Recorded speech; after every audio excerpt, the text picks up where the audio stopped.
Hello and welcome back to the channel. I'm Thomas and today you join me with this, the facelifted new Kia Sportage. Now this particular one is the hybrid version finished in the GT line trim, which is kind of the most popular trim that Kia sell here in the UK. In this video I'm going to give you a walk around tour of the car, show you what it's like in the interior and then get it out the road for a test drive to see what it's like out on the road. So stay tuned for this video. So up front we do have a new headlight design. It does have the kind of EV3, EV9 style to it. This is the kind of new design language for Kia.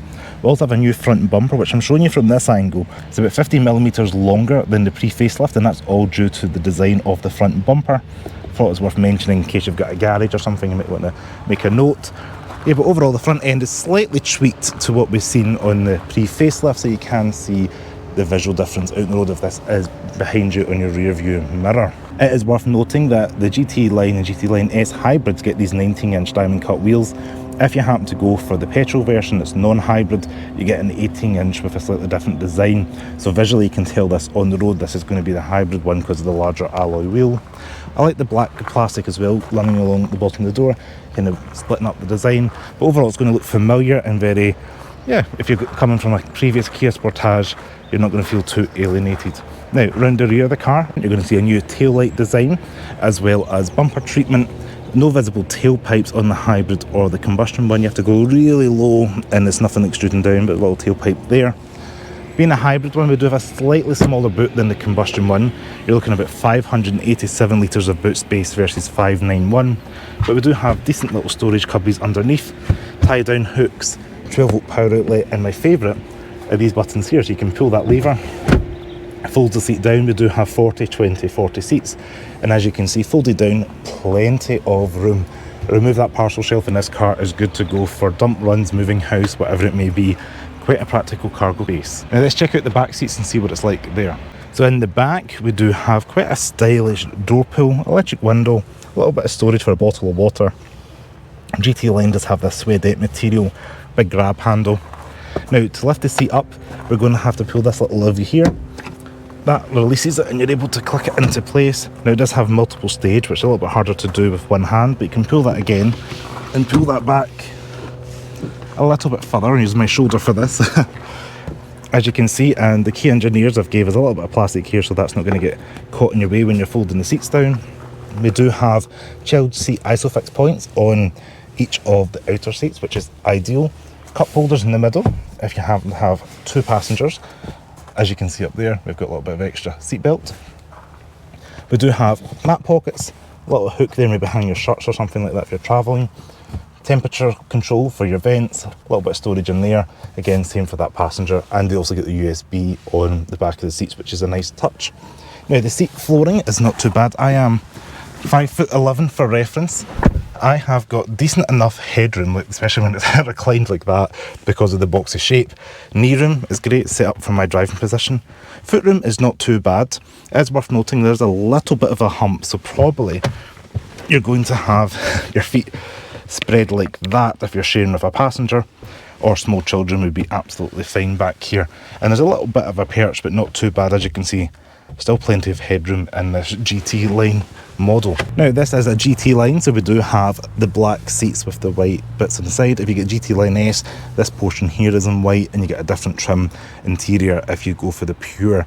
So yeah, this is what the seats look like, a little bit manual and a bit of automatic for the lumbar. Got the kind of white and black theme going on. Go ahead and step inside the cabin. The first thing you're going to notice are these screens here, which will start the car up. They'll come to life.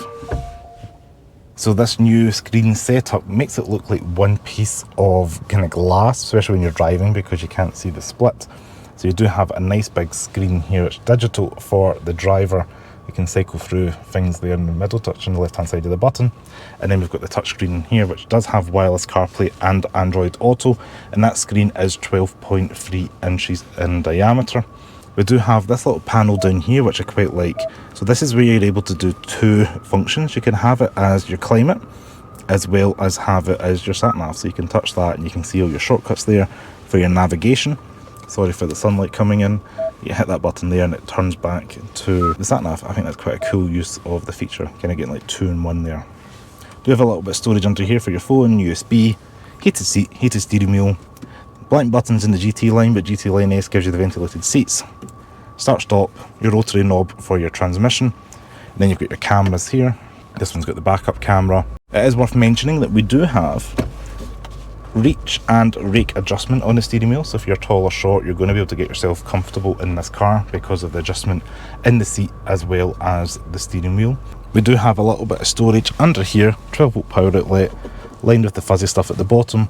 But yeah, it's nice to have a little bit of storage under here. The armrest doesn't slide forward or back or anything, but we do have some white kind of soft grey stitching on the exterior of the armrest. Alright, you join me behind the wheel of the Kia Sportage, and let's get out on the road for a test drive.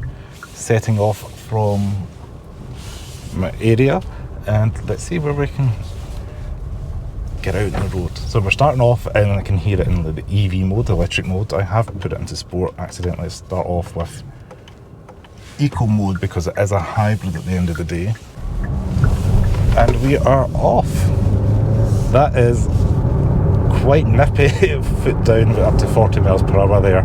This is a front wheel drive one, but it does feel nippy enough. But 235 brake horsepower in this car, which is pretty impressive. Now that is meaning you're going to be getting around 265 newton meters of torque, and Kia are claiming about 7.9 seconds to 60 with the hybrid Sportage front wheel drive, top speed of around 121 miles per hour.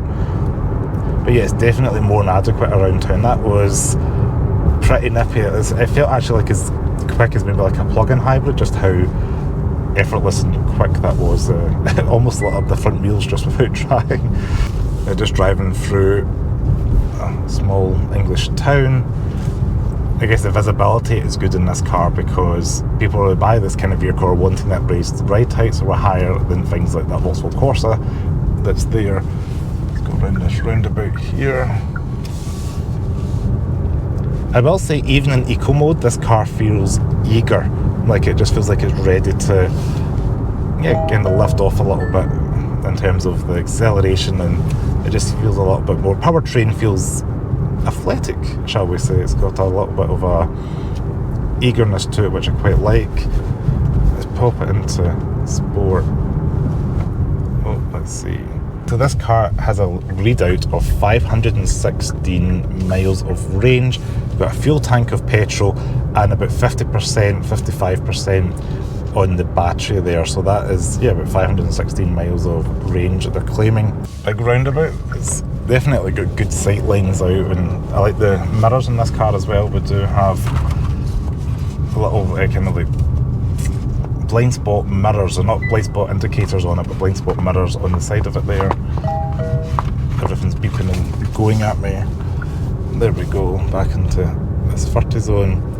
Even tootling around at 25 miles per hour, it's still quite a smooth drive, and it's quite a refined feeling and quiet.